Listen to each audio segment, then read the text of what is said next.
Bueno, gente, vamos a hacer un video de química general, siguiendo con el tema de los bufferes, el temita de bufferes.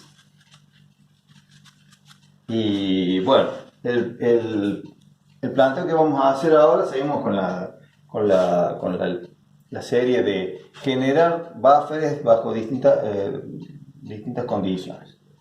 Acá tenemos una solución de ácido acético, 0,5 molar, pongamos, la cantidad que uno quiera, y acetato de sodio sólido. Disponemos de eso. Y queremos obtener, mezclando un cierto volumen de esto y una cierta masa de esto, que momentáneamente desconocemos, queremos obtener 100 mililitros, por ejemplo, de una solución buffer de concentración analítica 0,1 molar. ¿Sí? Concentración analítica 0,1 molar. No pongo ahí esta concentración analítica, en el caso del buffer es la suma de las concentraciones del ácido y de la base que sabemos que deben ser entre ellos conjugados. Bueno, y la pregunta es, ¿cómo procederíamos para hacer esa solución? ¿Cómo procederíamos para hacer esa solución? Bueno, entonces acá lo primero que observamos es que las sustancias que estamos mezclando no reaccionan entre sí porque son conjugados entre ellos. O sea, esto es un ácido débil y esto es una sal, digamos, un electrolito que contiene la base débil conjugada y al sodio más sería, que es una cosa neutra porque es conjugado del hidróxido de sodio, que es una base fuerte. Nosotros sabemos desde la teoría de Bronsted que los conjugados de cosas fuertes son neutros desde el punto de vista de ácido-base, no tienen virtudes ácido-base. Y estos dos son conjugados entre sí porque difieren en un protón. Y ambos son débiles porque el conjugado de algo débil también es débil y de carácter opuesto.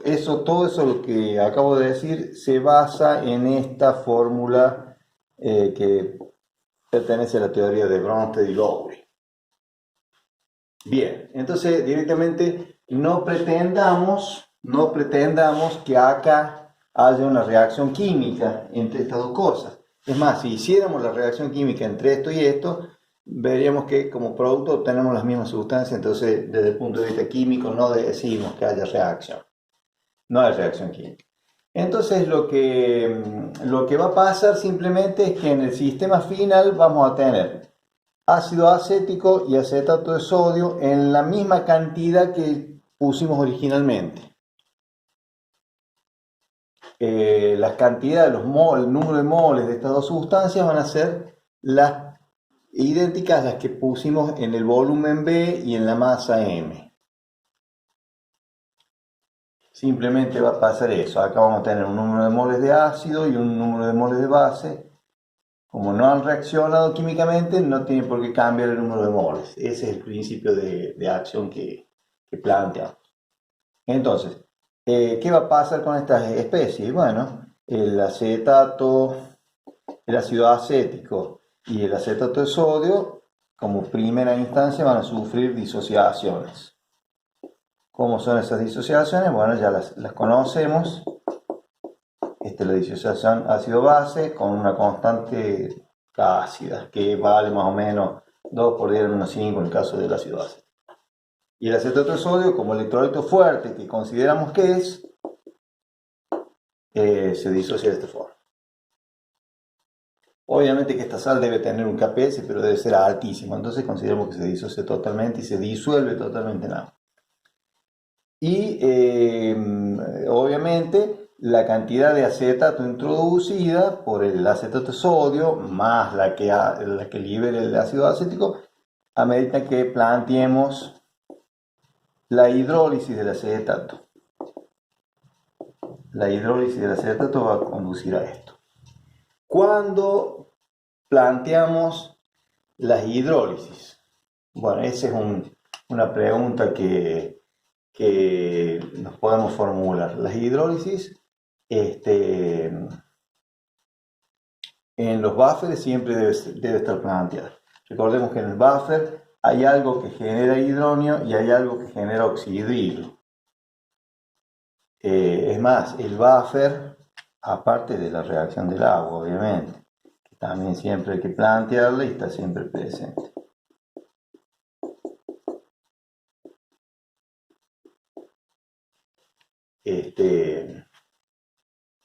Bueno, decíamos, cuando planteamos, bueno, en general consideramos este criterio de que planteamos la hidrólisis cuando el ion es un ion con propiedades ácido-base y es débil, en este caso es débil porque es el conjugado del ácido acético, y proviene de la disociación de una sal.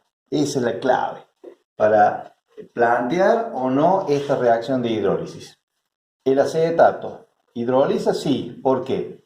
Porque es el conjugado de algo débil. Bueno, hidrolizar, recordemos que es reaccionar con el agua de tal forma que al agua se la rompe, digamos, y en este caso el acetato se iría con el protón y formaría el ácido acético y quedaría libre el oxídrico. Bueno, pero más allá de eso, el acetato planteamos la hidrólisis porque el ion que hidroliza proviene de la disociación de una sal. Esa es la clave. Ahí está el punto que los químicos en este capítulo lo consideramos como la condición necesaria y suficiente para que planteemos la hidrólisis. Y, ¿qué te por decir? Y notemos la gran diferencia entre disociación e hidrólisis. En la disociación aumenta la cantidad de iones. Acá no hay iones y acá hay dos, entonces aumenta la cantidad de iones. En cambio, en la hidrólisis se mantiene la cantidad de cargas, de iones, sobre todo la carga se mantiene y la cantidad de iones también. Un ion. Esa es la diferencia entre disociación, ácido-base e hidrólisis. Bueno, entonces, acá tenemos una concentración de ácido y una concentración de base. Planteemos los balances. El balance de carga es acetato más oxidret, que da hidronio y sodio. Acá estamos diciendo de que la carga eléctrica se conserva. Este es el principio de conservación de la carga, así lo diría un físico. Y los químicos diríamos, bueno, es el principio de electroneutralidad. La solución originalmente era neutra y cuando aunque se disocien, va a seguir siendo neutra. Va a haber igual cantidad de iones positivos que iones negativos. Y recordemos, si alguno tuviera una carga doble, le pondríamos un 2. Y si fuera triple, un 3, y así. Sea positivo o negativo. Y el balance de masa, tenemos que plantear los iones que están presentes y que no son ni protones ni oxidrilos y preguntarnos de qué disociación proviene. Bueno, el acetato proviene de la disociación del ácido y de la disociación de la sal, en este caso de la base. Y el sodio proviene únicamente de la disociación de la base, de la sal.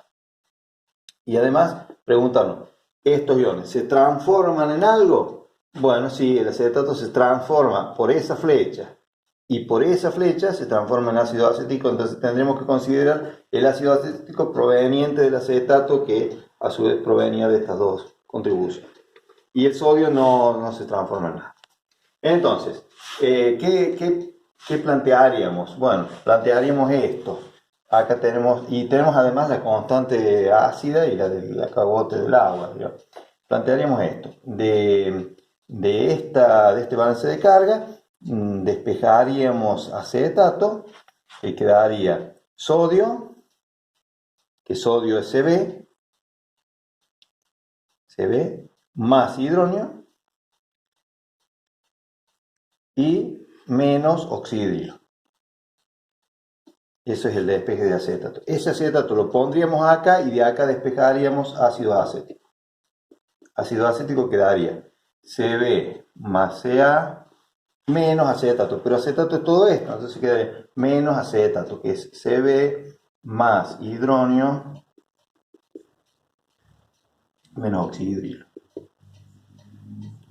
Entonces eliminamos el paréntesis, cambiamos todos los signos, menos más, y acá se ve que Cb se va y queda que ácido acético es Ca menos hidronio y más oxidrilo. Entonces con eso nos iríamos a la constante esta, que la constante ácida es acetato por hidronio sobre ácido acético, y ya sabemos el valor, y esa constante sería, lo voy a acomodar un poco, voy a poner el hidronio adelante por, y ahí voy a poner un cociente de acetato y ácido acético, que acetato es esto, Cb más hidronio menos oxidrilo, y ácido acético es esto otro, que es Ca menos hidronio más oxidrilo. Bien, entonces si yo quiero despejar este hidronio, lo que hacemos normalmente es esto. Vamos a pasar esto para allá multiplicando y esto dividiendo, y va a quedar la constante ácida por el cociente entre Ca menos hidronio más oxidrilo y Cb más hidronio menos oxidrilo. Entonces ahí viene la aproximación que hacemos. La aproximación es la siguiente. Le decimos, hay dos fuentes de hidronio y dos fuentes de oxidrilo. Así que no sería de esperar que hidronio fuera mucho más grande que oxidrilo u oxidrilo mucho más grande que hidronio. Entonces vamos a considerar que tanto hidronio como oxidrilo, si bien no van a ser iguales seguro, van a ser mucho menores que las concentraciones originales de Ca y Cb. Esa es la aproximación que vamos a hacer, y bajo esa luz todos estos términos se irían comparándolos con Ca y Cb. Estrictamente desde el punto de vista matemático, bastaría con que el más chico de estos fuera mucho más grande que el más grande de estos. Con eso ya queda cubierto todo. Entonces llegamos a la fórmula común y corriente de Henderson, que dice esto, Ca sobre Cb. Bueno, ahí estaríamos. Entonces voy a borrar, voy a limpiar un poco acá.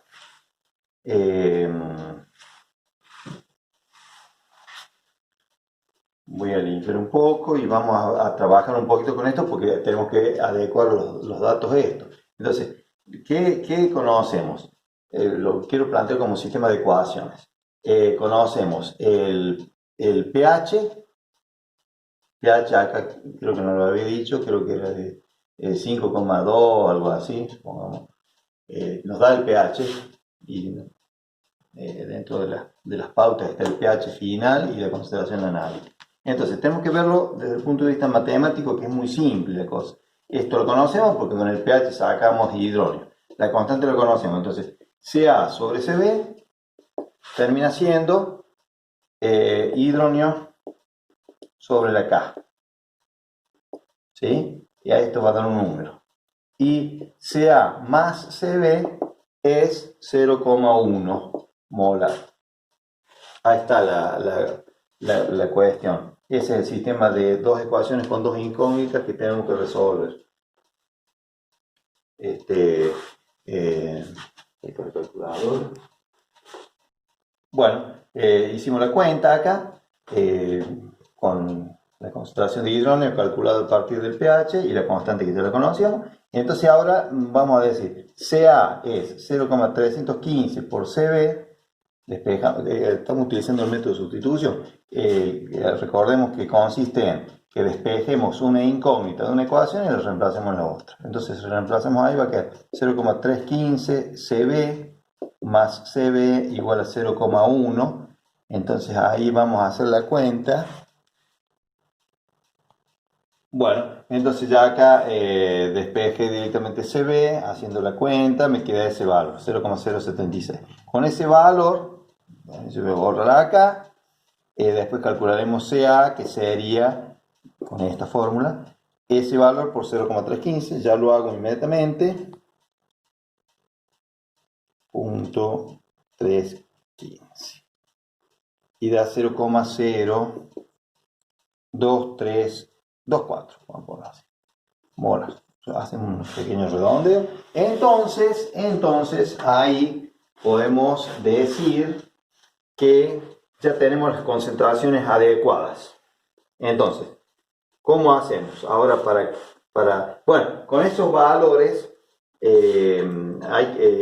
obviamente que se está cumpliendo la doble aproximación, porque sabemos el valor de pH y protones e hidrógeno, entonces podemos saber que realmente estas dos cosas son mucho menores que CA y CB, que son estos valores. Bueno, una vez que ya hemos corroborado, que le hemos dicho al profesor nuestro de que se cumple la aproximación y por lo tanto llegamos bien a esta fórmula de Henderson, entonces ahora estamos en condiciones de contestar la pregunta que era: ¿qué volumen y qué masa tenemos que juntar? Entonces, el volumen, empecemos con el volumen. Si yo tengo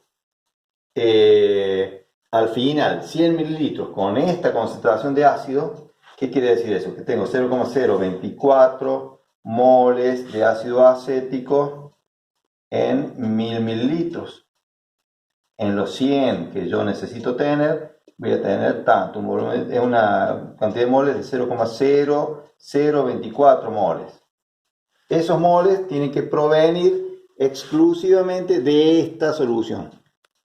No pueden provenir de otro lado. Entonces, si esa solución es 0,5 molar, quiere decir que tendríamos 0,5 moles de ácido acético por cada 1000 mililitros para tener 0,0024 moles.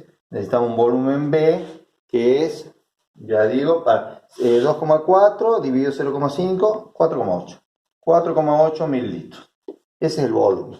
Y con el acetato de sodio es más fácil todavía, porque con la base, que son estos moles, y el volumen, sacaría los moles de acetato de sodio, y esos moles con el peso molecular, como proviene exclusivamente de acá, de este aporte, con el peso molecular del acetato de sodio, que lo conocemos, sacamos la masa.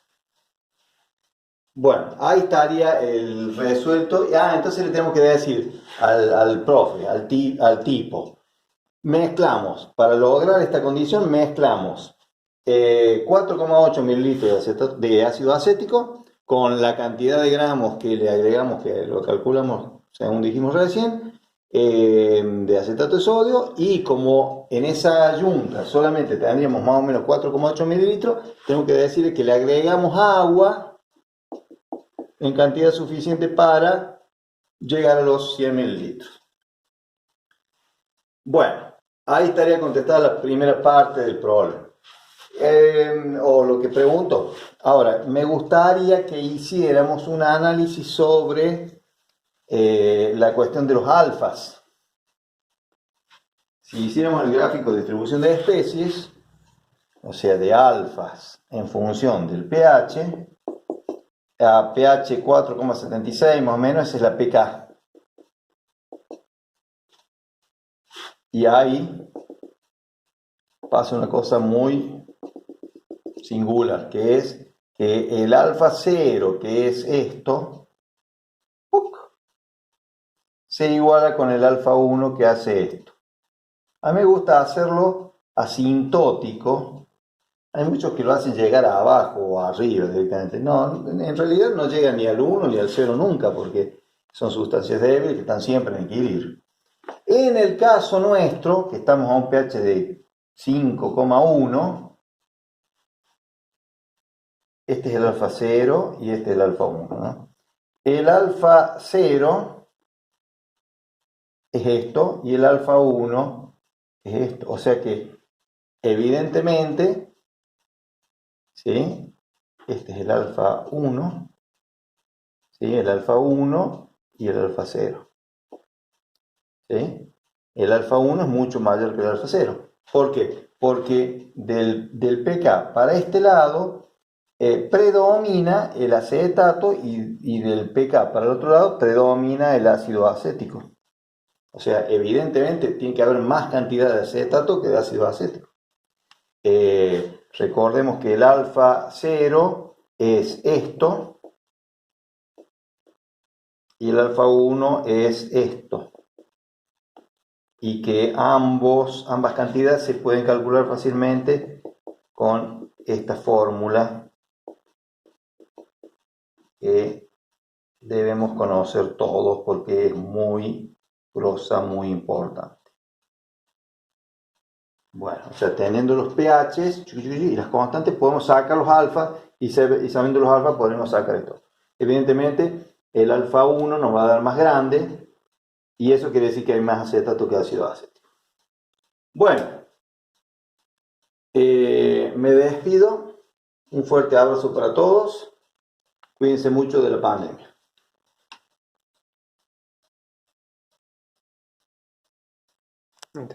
¿Qué te parece? ¿Bien?